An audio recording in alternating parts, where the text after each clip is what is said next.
Hi, I'm Catherine Gray, founder of She Angel Investors and co-founder of the She Angels Foundation. I'm also the podcast host of Invest in Her and an award-winning producer, author, and TEDx speaker. Our show, Invest in Her, features phenomenal female founders and funders. As you know, women receive less than 2% of venture capital funding. Our series is about accelerating the funding of women by connecting them to funding resources. Let's meet today's guest. Welcome to this week's edition of Invest in Her. I'm your host, Catherine Gray, founder of She Angel Investors. And today we're going to be talking with Kelley Arena. She is the founder of Golden Hour Ventures. We're going to be talking about VC and how you can get involved in angel investing. Welcome to the show, Kelley. Thanks so much for having me. So happy to have you in from New York. I know. I had an excuse to come to Los Angeles. Yes. And we had the great distinction of being able to be at the celebration of our wrap party for Show Her the Money yesterday, which was so fun, right? That was really, really special. It's not special. Often I get to be in a room where everyone there actually cares about the disparity in VC. That never happens. It's usually me, the lone wolf, talking to whoever will listen. But that was pretty special. You and I connected instantly because we went to a all-female investors luncheon, which was really cool. I'm like, oh my God, I'm so happy to see there's more and more investor luncheons for women, dinners, gatherings, it's great. And we immediately connected about how upset we are about, women getting less than 2% of venture capital. And I know you were excited that I'm producing a movie to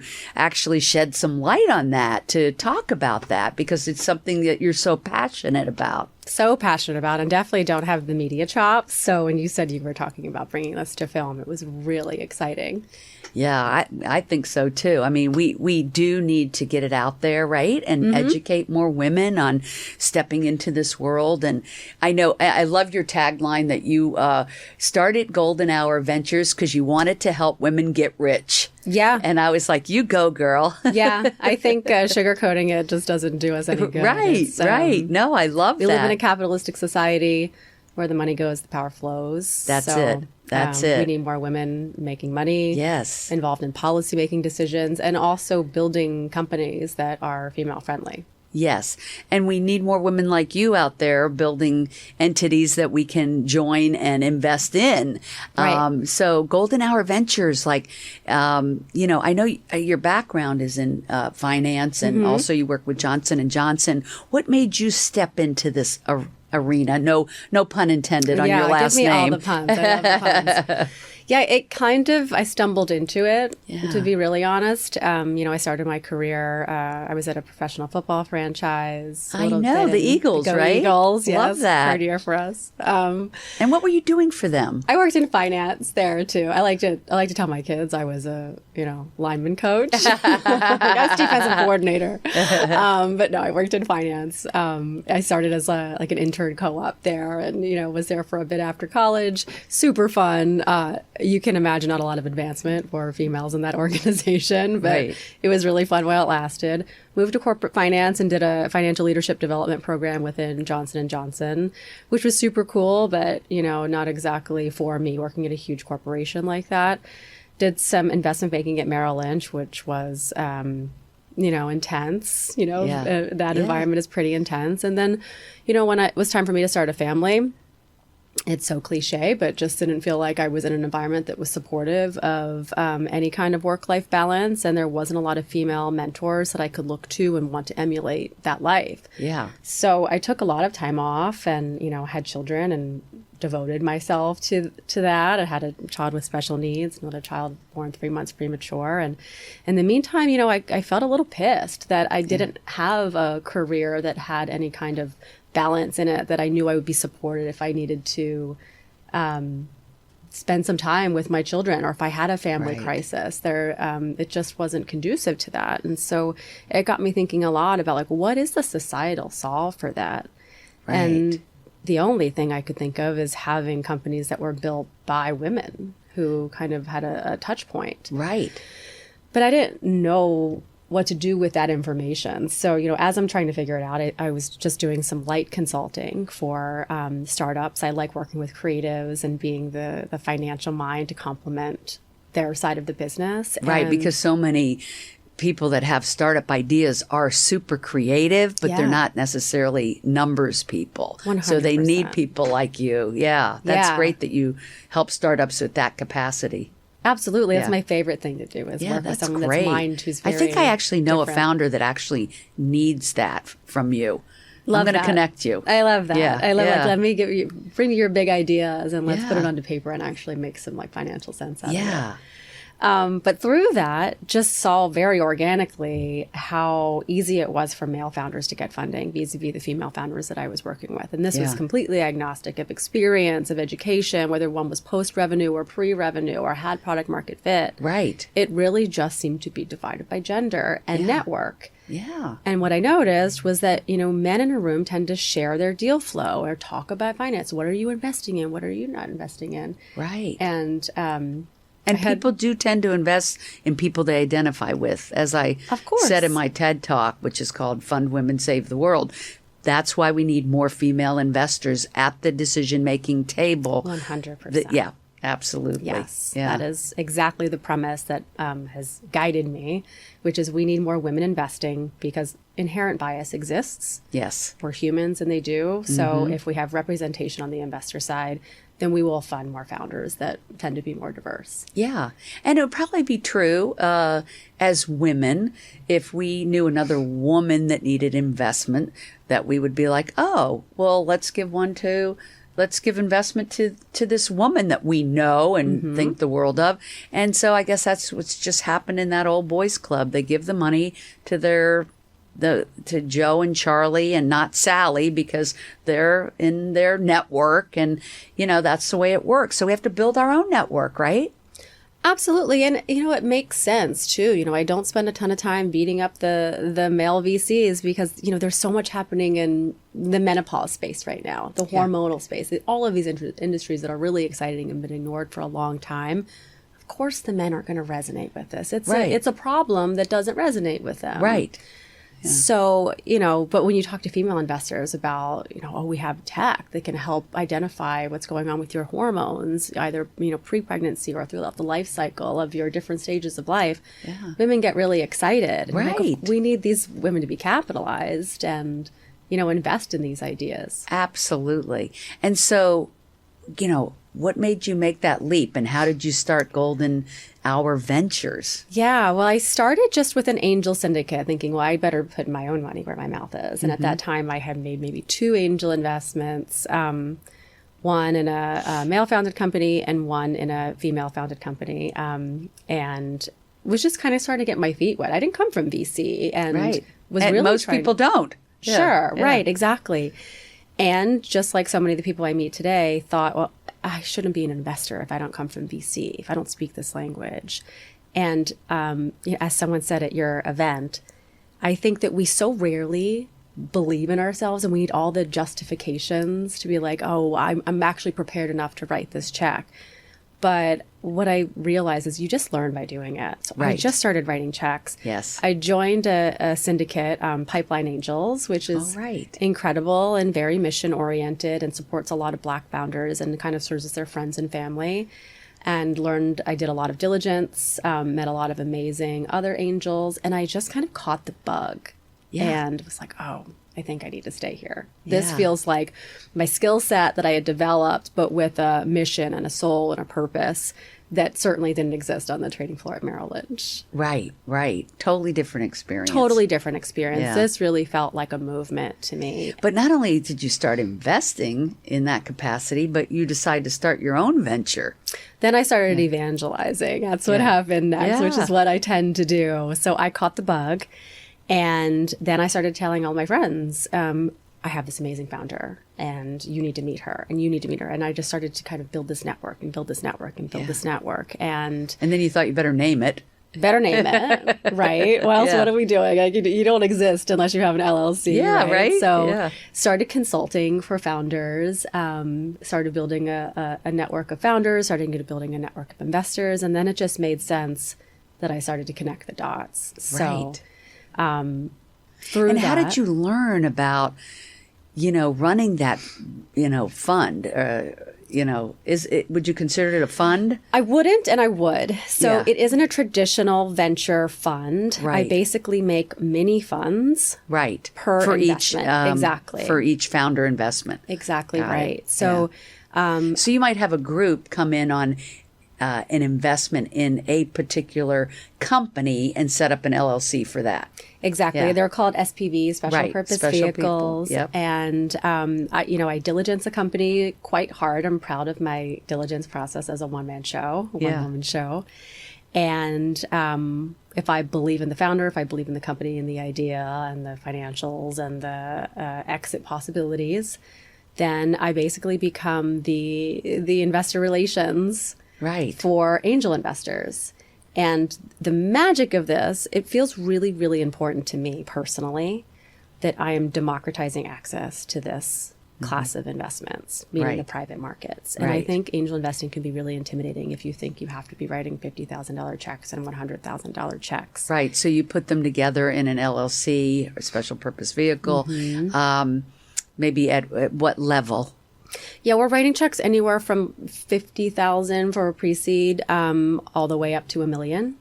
And then the investors can put in any amount or So basically the SPV is generally $10,000 checks up to $50,000 checks. right. Sometimes up to $100,000. Depends on the stage of the company. If it's a later stage company and you're going to be writing a $100,000 check direct to cap. And I would advise that if an investor has that liquidity and they're able to, always invest direct to cap.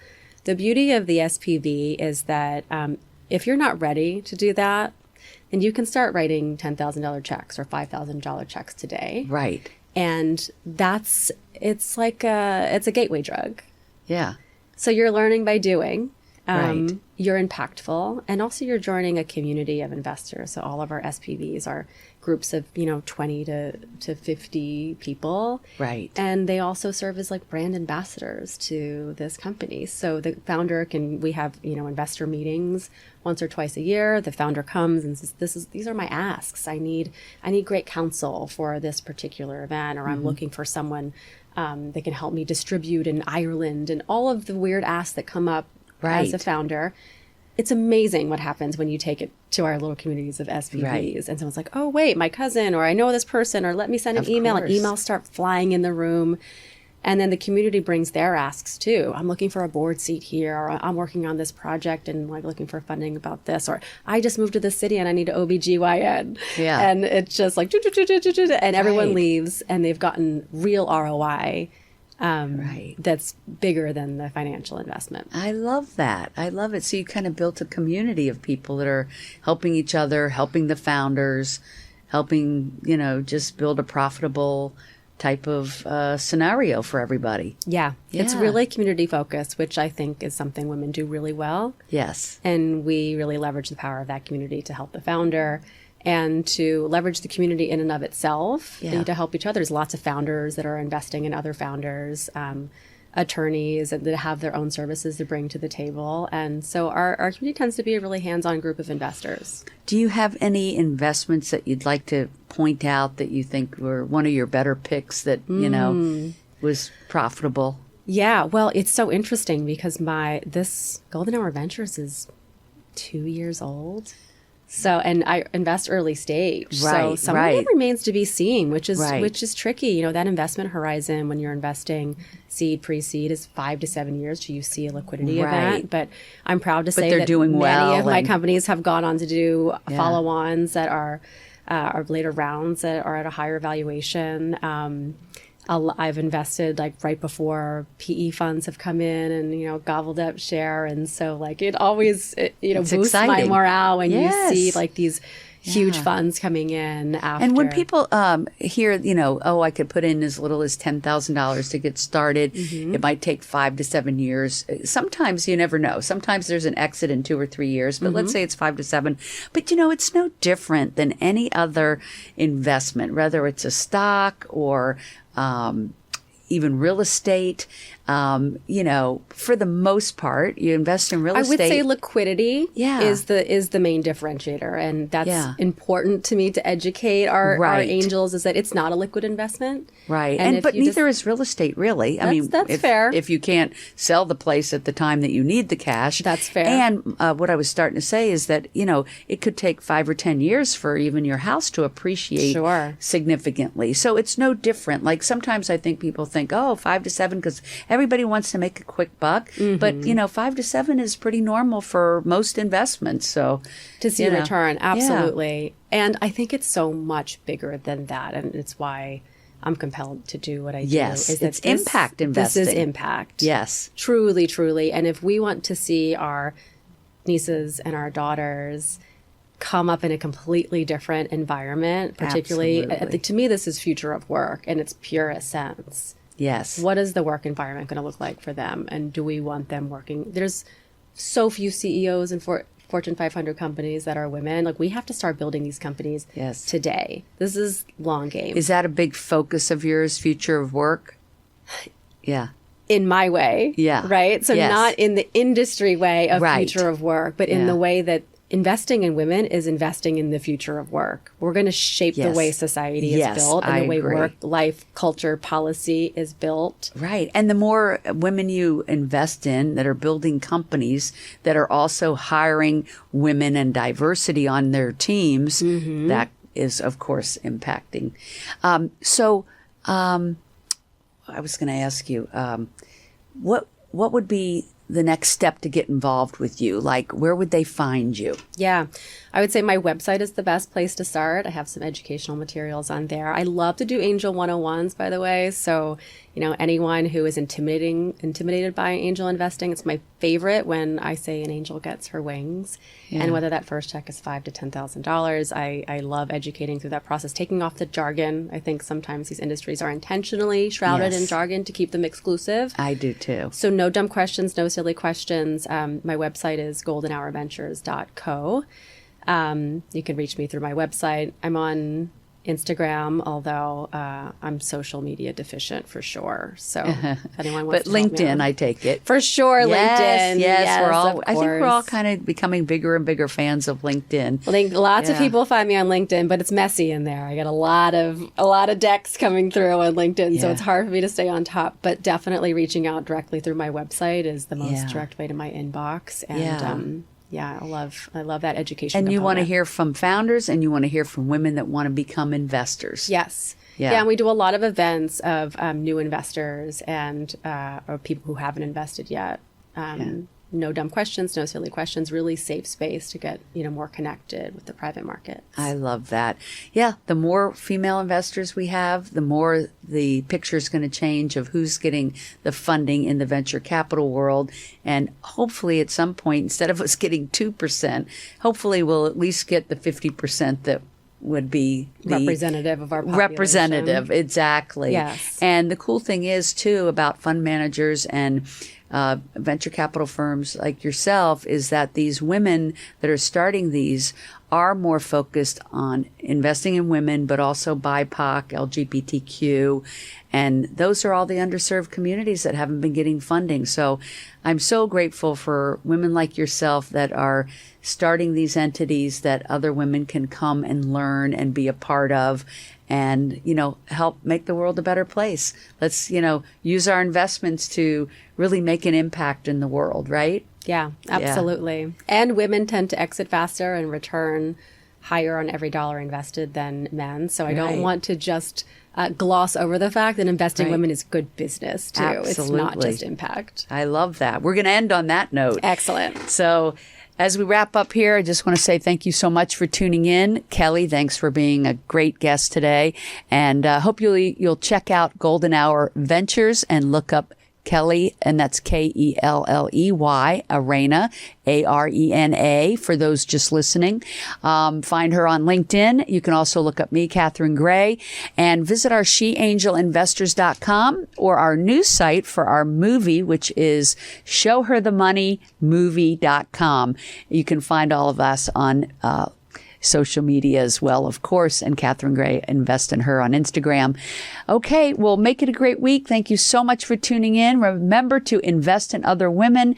Join entities like Golden Hour Ventures so you can learn all about it and join this amazing world of investing, especially investing in women. Remember to invest in her. Make it a great week. Thanks, everybody.